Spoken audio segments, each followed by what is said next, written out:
Oh my god. I don't know how I got this video. I was just looking for exercise for people with autism. And I got this video, and it brings back memories. Oh my god, from school.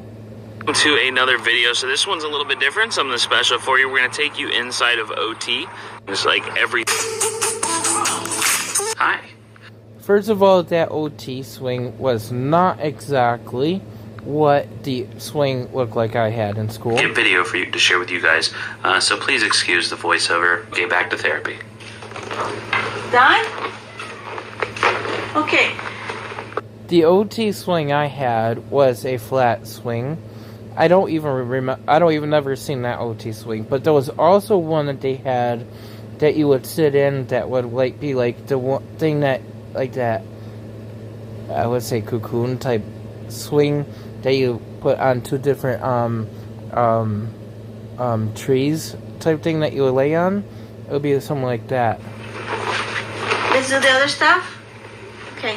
You want this? You'll notice that a lot of Abigail's therapy has to do with gross motor skill, foot balancing. I don't know if those are... They did this in PT for me with my knee and ankles. This is really hard. I'm not even gonna lie. And the balance is really hard too.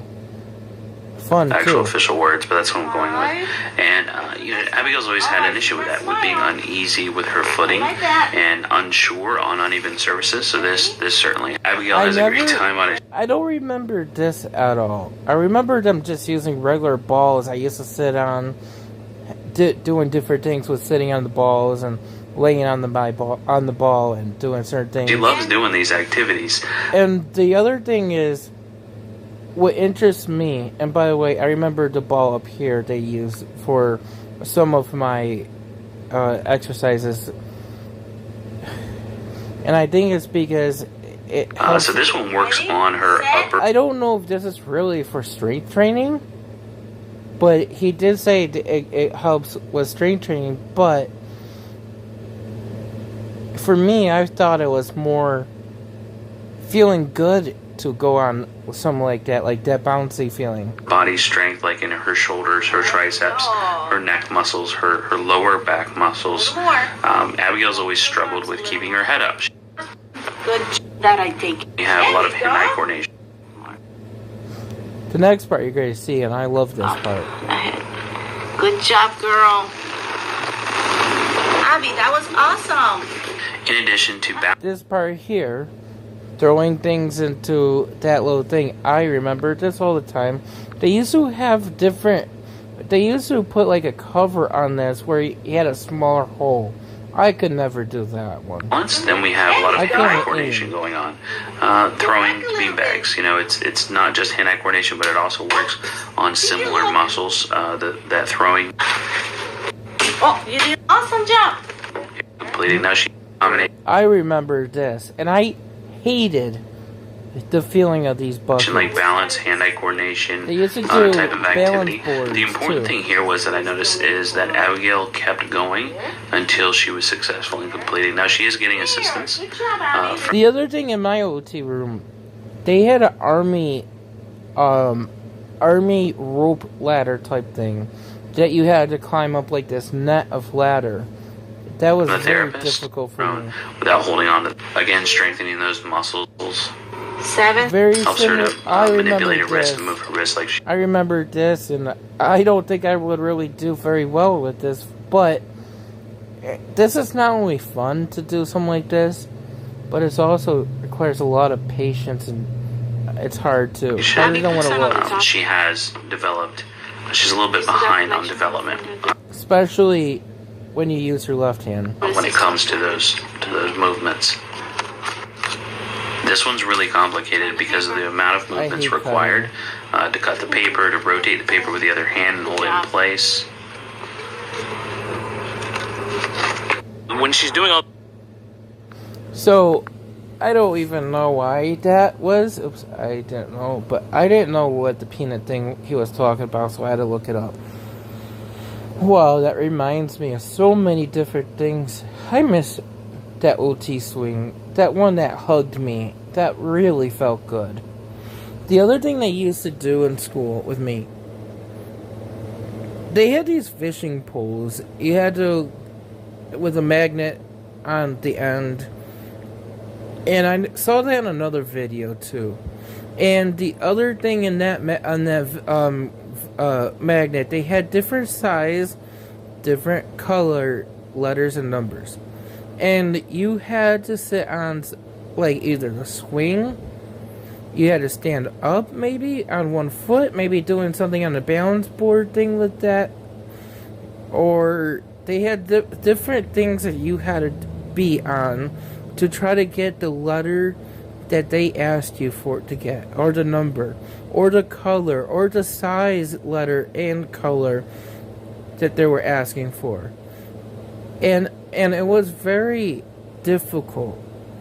For one, you have a long string, a magnet, and you're going to get anything with me. I hated that one. I had a lot of trouble. I tried. And the sad thing is, the therapist I remember, for me, for the things I couldn't do very well, like, I had to get everything right. In school, things had to be just right. They still have to be like that with me. If they're not in the right place, I get frustrated. If you ever notice with me in my room, I have my book bag in one area of the room. I have my diapers in one area. It is really hard for me to get used to going to the closet with where I have my clothes. It's also very difficult for me to use the closet for my clothes and use the closet to where I have my diapers.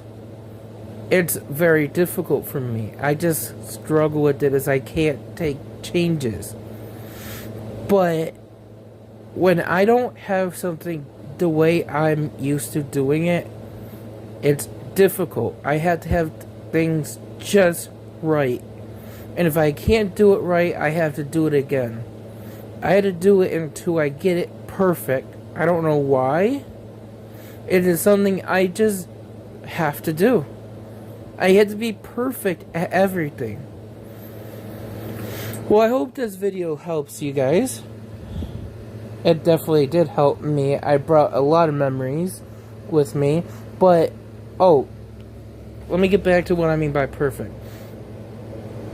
So when I had OT with the fishing pole, the OT person always knew you're going to have Perfection Andy here.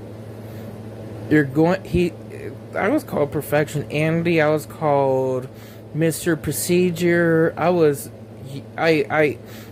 always Mr. Procedure at McDonald's.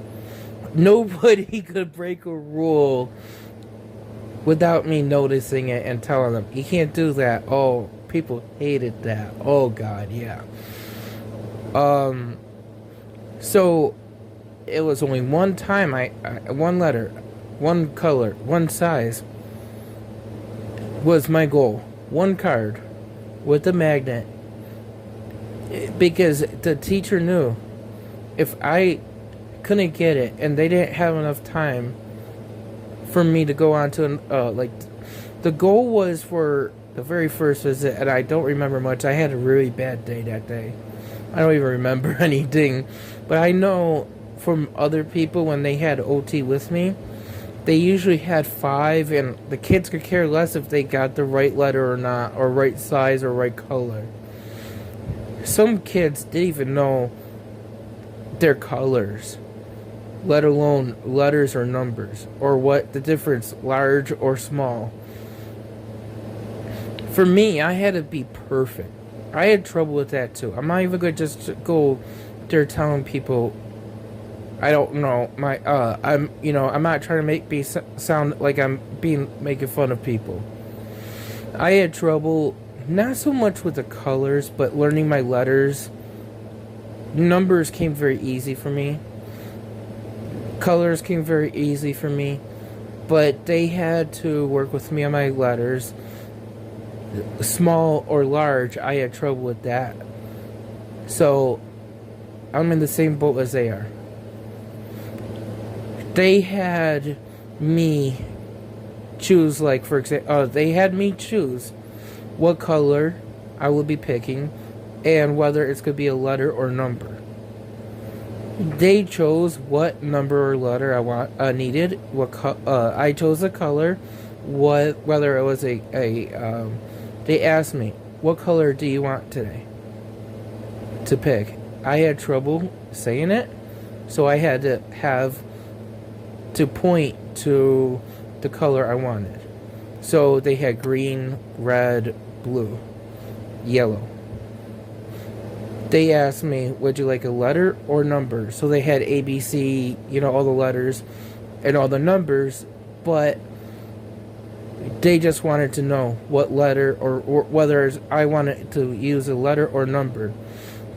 They wanted me to use my words first before pointing. And I couldn't do that, so they really encouraged me. If I even made a sound, they'd give me a high five and give me a peanut.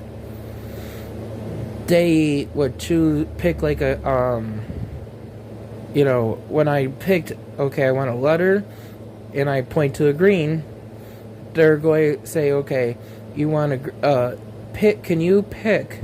And mind me, they didn't have every letter that was green, every letter that was blue. They had a few of each letter, few of each number with different colors and different sizes.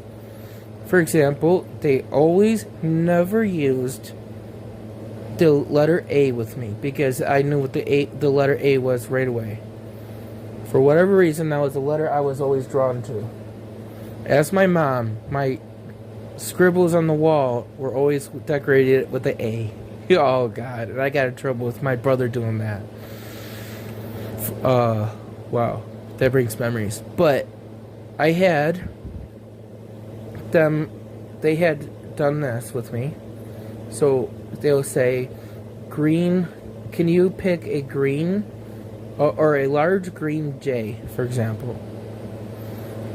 And they would give me a choice whether I wanted to sit on a swing or stand on a balance board. I would always want to swing. For whatever reason, that was the only thing they did. So they used the swing as a reward for me. And I remember them doing that. If I didn't do very well in therapy for behavior-wise, they would have me do the balance board or another one. And they would always use a swing for a reward for me. I don't know why. And they would only ask me at that point if I wanted to use a swing or not. I remember them doing the therapy when I did good. And I did it. However, it took me like a half an hour alone at times just to get that. And they knew I couldn't leave until I got that green large J or small J. I could not leave. I would get upset if I couldn't get that what they wanted me to get. I just had to do it. Just like when they had me do balance things, I struggle with that. That army rope ladder thing. For one, I tried so hard, and when I couldn't do it, they said I got really frustrated, and that's when they said, "Don't worry, we're not going to have you do that, but we're going to have you on here all day trying to climb up to this, 2 brackets or 3 brackets." They gave up on that one because I just got too frustrated. So, yeah, I mean, that's what I am. I'm a perfectionist.